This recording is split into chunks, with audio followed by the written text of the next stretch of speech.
from? Hala! Halaman siya! Sumasis ni ate, eto, si ate Marby talaga. Ayan siya, kandila. Hey everyone! Welcome back to another day in the life of an immigrant family here in the USA.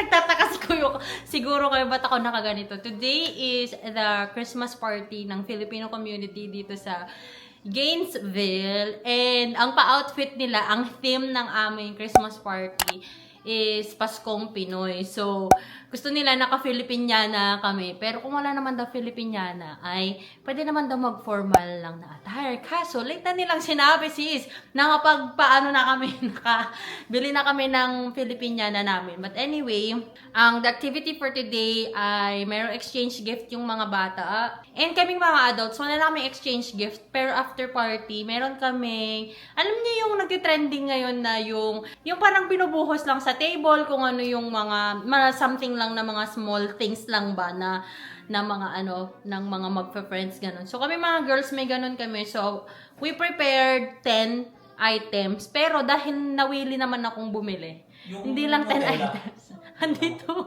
Hindi lang 10 items yung nabili ko. Pero mga lang. So, pakita ko sa inyo. So, nilagay ko na siya sa ganito. Kasi usually, di ba, minsanan lang bagsak na ganun. Tapos, parang magkukuhanan na lahat. So, ang meron dito sa bag na to is lint remover. Very, very, useful to dito sa pagtanggal ng mga lints para yung scrub walang puti-puti. And then, I have here, hair clip. Ayan. So, iba't ibang klase ng hair clips. Iba't ibang sizes. Tapos, pen. Ayan, na parang pang nurse siya. 37.5. And then, meron akong Nutella dito na maliit. Ayan lang siya. So, parang pang isang sandwich lang. Ayan. Yan yung akin. Ewan ko sa kanila kung anong mga pinagbibili nila. Ito yung outfit namin. Ayan. Parehas kami ni Mishi. Masala tuloy akong tumaba. Kaya ayoko talaga ng Filipiniana kasi masala kung tumataba lalo. Mataba na ako. Tataba pa ako lalo kasi dito, yung mga ganito. Basta nakakalaki talaga siya. Tapos, parehas kami ni Mishi and then si Daddy ay meron siyang barong. So, later makikita nyo na lang kung anong outfit. Pero baka Makati yung pinagtahian. No wonder si Mishi ayaw niyang isuot yung kanya. Ang hirap pag seatbelt na may ganito. Kailangan mo pang ganyan. Yan yung damit ni Daddy, guys. Pero nakamaong pa siya ngayon kasi papunta pa ba tayong Kroger's? Hindi na. Ayaw niyang bumaba na nakabarong. Sabihin na lang na. Saan pang burol? And the storm is on its way, but as long as you're around, everything will be okay. 'Cause all I wanna do is spend this holiday with you. Tomorrow it is Christmas, the first for me and you. I've longed for this moment to have you for myself. Mishi, no kicking. Put it back there. No playing with the balloons. Just us and no one else. I decorate everything till we're perfect for this week. Tomorrow it is Christmas, the first for you and me. Another year went by, but the difference this time is that ever since July, I've been happier than I have ever been. It seemed to say that my love for you is true. Translate, bro! Before. Before you go, I'm very keen. Sa L, 35. Sa I, leap year. 30, 28.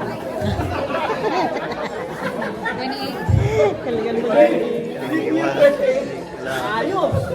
Silent na tayo. I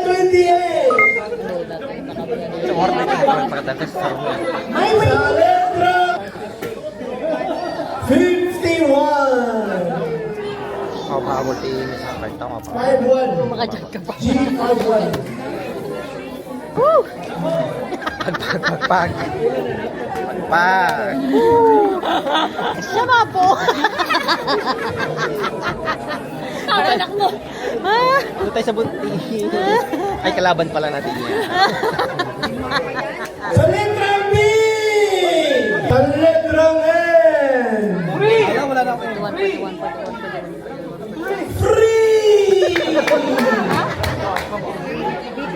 41.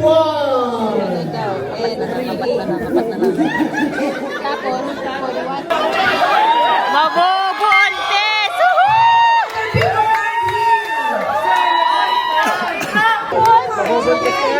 Next number, may pag-asa pa yan. May pag-asa na. Okay. Huwag ka na mag-math! G55.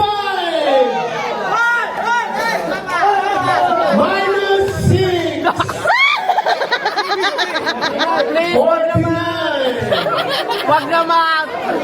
Huwag ka na mag-math! Alright, may manalo for the second May numero na for the fight. Pero meron pa tayo. May chance pa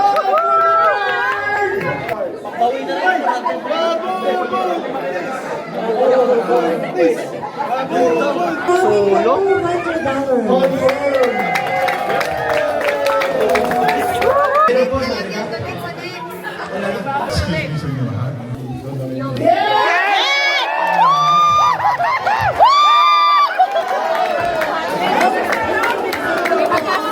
May pag-asa pa tayo! Ito na din ka sa bolero. Okay. So this next number will still be 200. Okay! May pag-asa pa. More winnings, more pregnant. Ulit-ulit ka! Baka mamaya ikaw baka buti! Buti na lang hindi yan 100 o kahit 50. ROI. May nag-aantay. Wala na. 70. 73. Minus 1. Minus 1. 72. Sayang naman. Mabubuntis. Mabubuntis. Ay, wait lang! Wala na. Magaling nila, no? Hindi ko kaya yung ganyan.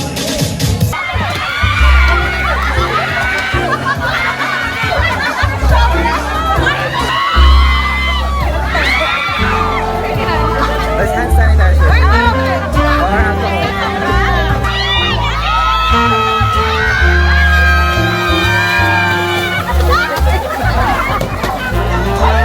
Lahat naman din.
guys, it's the next day na po and I'm currently having my coffee dito sa bedroom ni Mishi.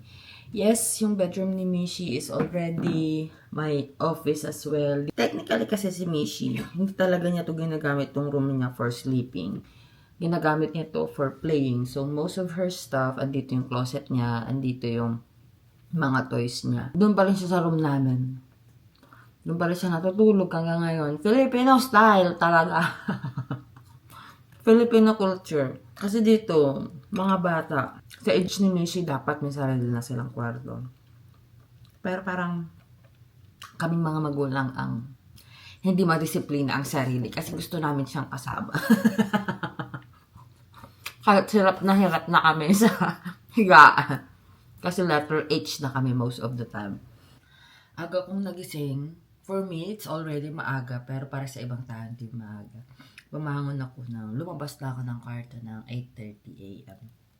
Nagising ako ng before 8. And, nag-check lang ako nung mga photos namin from last night. Kung may maayos ba talaga. Pagod na pagod kami, guys. Ano na kami dumating dito sa bahay? Pasado 1:00 na. Pero umalis kami dun sa event place. Mga 12 something pa. Kaso nagutom kami ni Daddy. Alam mo yung kapag may event na hindi ka makakain sa sobrang dami ng pagkain. Ganyan yung feeling. Tapos nag-MC pa kasi ako kagabi. So, hindi na ako nakabalik sa buffet namin.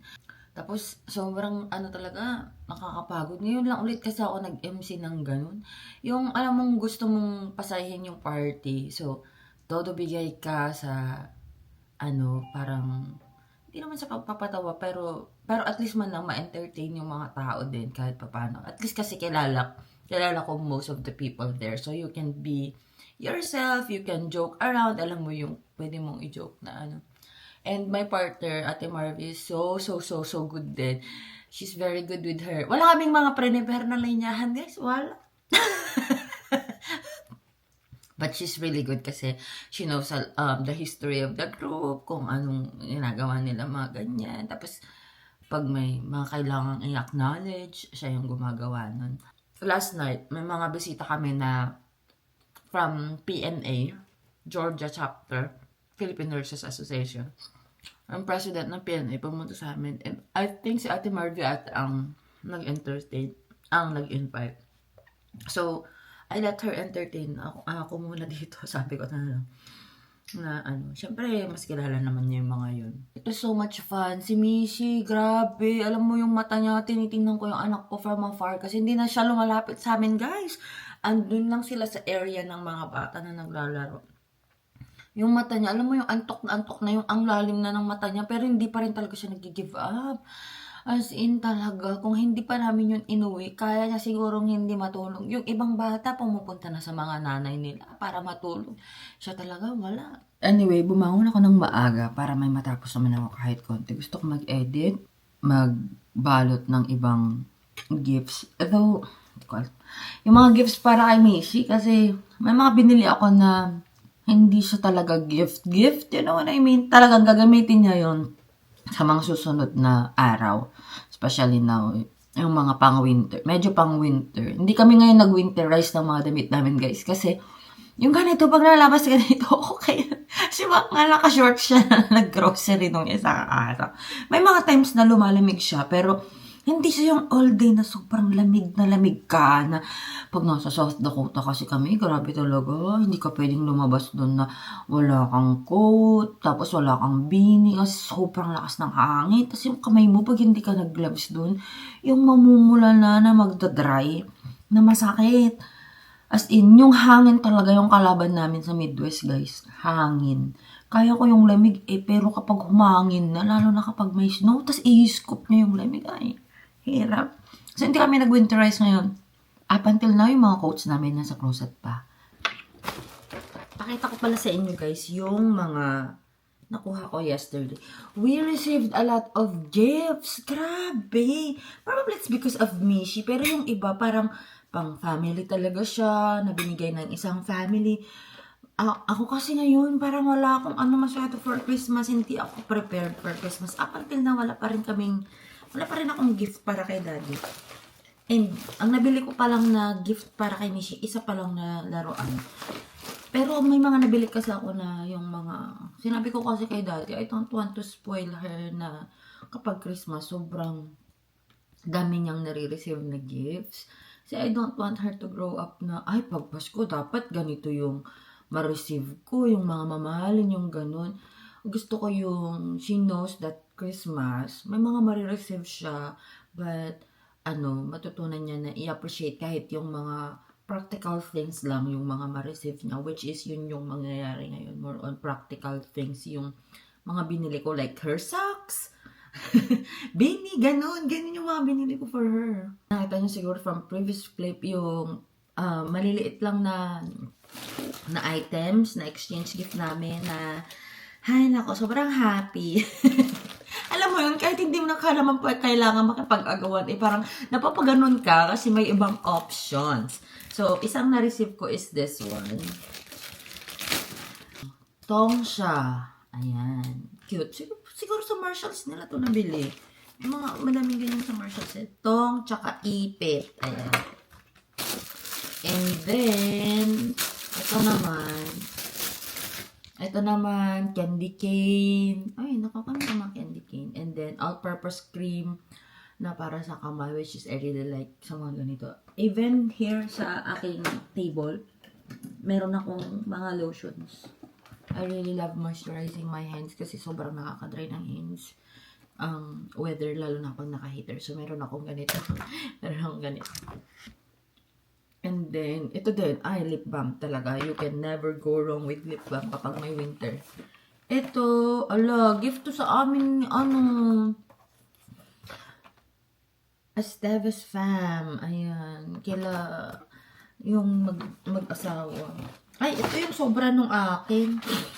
Yan, lagyan lang natin siya. This one is from Ate Marvy. Ang bongga naman ng regalo na Ate Marvy. Sabi niya, Ate, wala pa akong mga nabiling small things.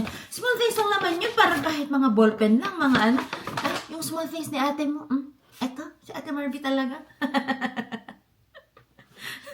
Ayan siya. Kandila. Amoyin ko nga. Uy, smells so good. Tapos lip balm na EOS. Yung mga ganitong ginift ko dati galing Costco. And then, ito hindi ko kilala yung ibang mga naki-join Hindi ko kasi sila laging nakakasama. But they are all so nice. Ay! Socks! Oh, ayan. O, diba? Ito yung mga sinasabi ko. Importante talaga yung mahilig ako sa mga socks. Lalo na nasa Iowa kami. Talagang nakasocks ako everyday. Ito naman, si Ate Christina. Grabe. Tylenol. Diba? Sabi ko, ang practical. Gusto ko to kasi nilalagay ko sa mga bags. Victoria's Secret na lip gloss. Ayan. Uy, pang lalaki to. Ay, bango na siya. Mustang Red. Built for a man on the move. Eau de toilette. Ayan. Bigay ko na lang to. And then last, ay ito. Dalawang group kasi yung ginawa namin. Kasi 19 ata kami or 20 kaming sumali. Hinati na lang namin yung group. Ay, ito pa pala may naman pa pala mga chocolates. Ayoko mag-chocolate ngayon kasi yung lalamunan ko yung sakit. Eto, ano naman kaya to? Ay, wow! Kuchilyo sis! Eto si ate, yung namigay ng iba-iba. Tapos ito yung nahila ko. Kuchilyo. I like it. Kitchen pa ata. Yeah. Ito yung 8 inches na kutsilyo. Ayan. So, yun lang. Pero yung ibang gifts like this one, i-open na lang namin siya on Christmas para naman mas, mas feel ang Pasko.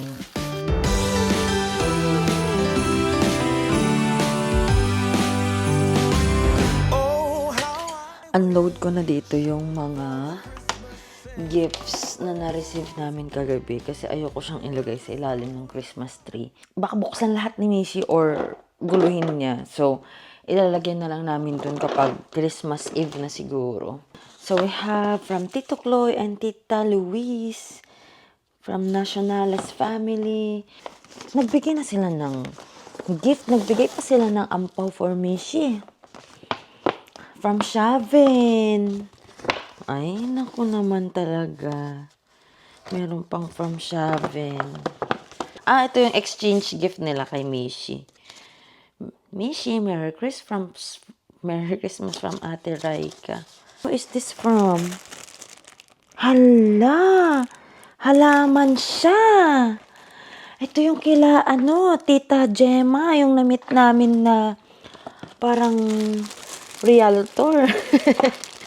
Nagpaparamdam na sila. Merry Christmas from Ate Gemma. O, diba?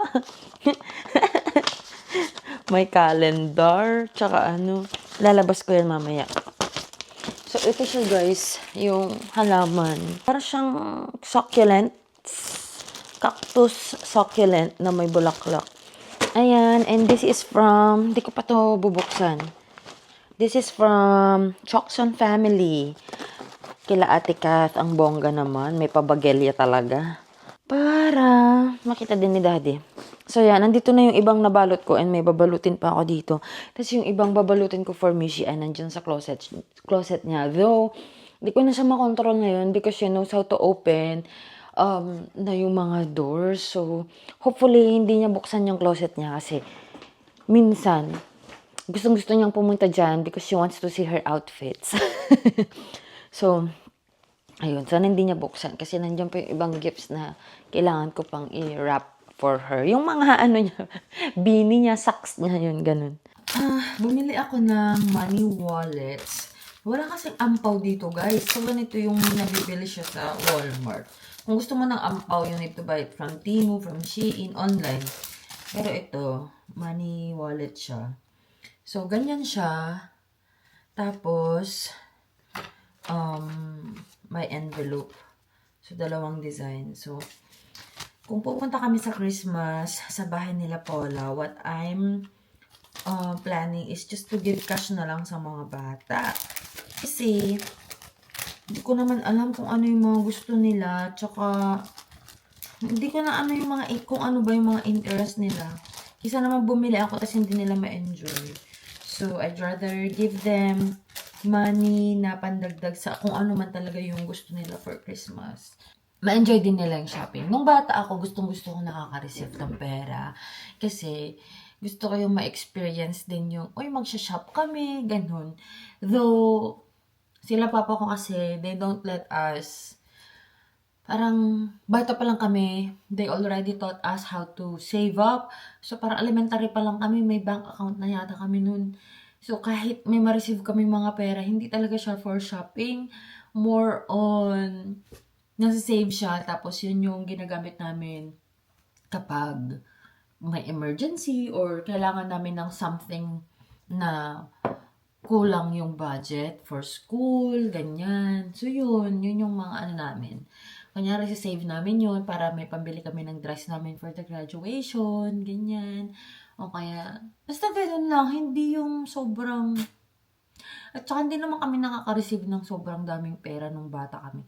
Kung makareceive man kami ng pera na malaki, that's always coming from Nanang and Tatang and kay Tita Grace. Hindi ko nga mawari eh. Alam nyo, iniisip ko ngayon guys, like, how did they do that noon na they send a lot of money to us? Tapos, ang dami pa nilang pinapadala sa amin. Magkano naman yung hourly rate nila? So, parang sabi ko, parang parang ang dami nilang sacrifices for the family talaga. Sobra yung, believe talaga ako sa mga OFW na grabe, halos wala nang matira sa kanila para lang may mapadala sila sa family nila. So, yun na yung namin guys, Christmas party namin. Sakit ng lalamunan ko. Dito yung masakit kahapon. Alam mo yung parang may tonsillitis. Ngayon, ang masakit sa akin dito. Tapos yung tongue ko na malapit ng magkasingang. We really enjoyed the night. Sobrang nag-enjoy si Mishi and this is one of the reasons why we moved here. Para naman may sense of community. Hindi naman yung laging nagpa-party or whatsoever, but you know that there are people who will be there for you just in case something happens. And of course, yung may makahinga ka man lang na hindi puro English yan, yung party. Alam mo yung ganun, yung you can be who you are sa culture ninyo para, alam mo yun, para magawa. yung mga bagay-bagay na nakasanayan mo when you were still in the Philippines. And I miss it. Na-miss kong mag-MC, na-miss kong magpalaro sa mga bata, ganun. So, ayun, sayang lang talaga di kami nanalo sa bingo. Grabe, $550 yun. Sayang talaga. 550 yung una, tapos yung pangalawa is 200, and then yung pangatlo is 100. So, ano ba naman yan? Napakasayang na sayang talaga. Sabi ko pa man din kay Daddy, pag nanalo tayo ng $550, magpadala na tayo sa Pilipinas pang palaro ng mga bata. Wala man lang kami nga panalunan. But it's okay, guys. Kasi it was so much fun talaga. Yung nakasama pa lang namin sila ay nakapaglaro si Mishi, ay okay na kami doon. Pero syempre, bonus na lang din sana kung nanalo kami. Mas madami sana kaming maipapadala sa Pinas, diba? Anyway, thank you so much, everyone. If you haven't followed me yet on my Instagram and on my Facebook, the name is Joy of Mia. And I always say this, mas updated doon. Like right now, na-upload ko na yung about sa nangyari kagabi. And ito, i-edit ko pa lang siya in the near future. So, kung gusto nyo mas updated, you follow me on those platforms. And let me know, guys, wag yung puro silent viewer. Silent reader po ako. Silent viewer nyo po ako. Magpakita ka naman kahit i-heart mo lang, ganun. Para naman makita ko. Kasi nakikita ko siya kapag yung mga ganun. Mga nag-heart or kung mag-comment kayo, kung tinatamad kayo mag-type, o di hi. Ganon, or stickers, ganyan lang naman. So, yun lamang. Salamat po sa panonood. And I hope you find your community if you are here in the US and ma-enjoy nyo yung community ninyo together with our mga kababayan. Na sana walang toxic sa inyong community. Bakit ko ito sinasabi? Wala namang toxic dito pa sa amin. Wala pa kami experience. But yeah, hope you enjoy your time with your family as well. Maraming salamat and I'll see you guys on our next one. Bye! So blue.